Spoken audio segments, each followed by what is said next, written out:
ডিগবৈ শ্বহীদ বেদী তিনিআলিৰ সমীপৰ মাতৃসংঘৰ কাষত নিৰাময় ফাৰ্মাচীৰ শুভ উদ্বোধন।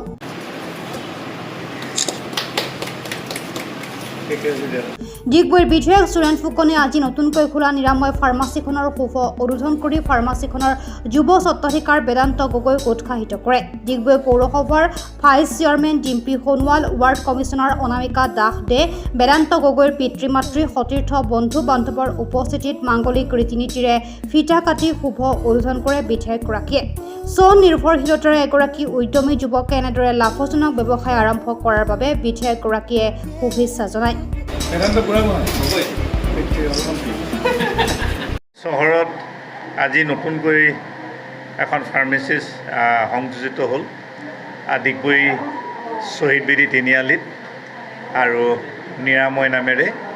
গতিকে আমাৰ ভাতৃপ্ৰতিম বেদান্ত গগৈৰ নেতৃত্বত খুব সুন্দৰ এখন ফাৰ্মাচী ইয়াত আজি মুকলি কৰিলে। গতিকে মোৰ শুভেচ্ছা আছে। মোৰ লগতে টাউন কমিটিৰ ভাইচ চেয়াৰমেন ডিম্পী সোণোৱাল ডাঙৰীয়া আছে, বিশিষ্ট নাগৰিকসকল আছে আৰু বেদান্তৰ পিতৃ মাতৃ আৰু পৰিয়ালবৰ্গ ইয়াতে আছে। গতিকে মই আপোনালোকৰ চেনেলৰ মাধ্যমে কৈছোঁ যে আচলতে ফাৰ্মাচী ইয়াত কেইবাখনো হ'ল যদিও আচলতে এইটো এটা ব্যৱসায়ৰ প্ৰাণকেন্দ্ৰ। ডিগবৈ তৈলনগৰী বিভিন্ন অঞ্চলৰ পৰা ইয়াত মেডিকেলত ৰোগী আহে আৰু কেতিয়াবা দৰৱৰ কেতিয়াবা অসুবিধা হৈ যায়, কিছুমান দৰৱ পোৱা নাযায়।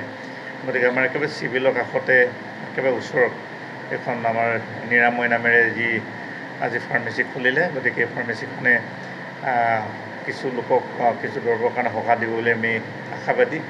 আৰু আচলতে বিশেষকৈ দিনে নিশাই ছাৰ্ভিচ দিলে বেছি ভাল হয় আৰু তেওঁলোকে দিয়াৰ কথা কৈছে।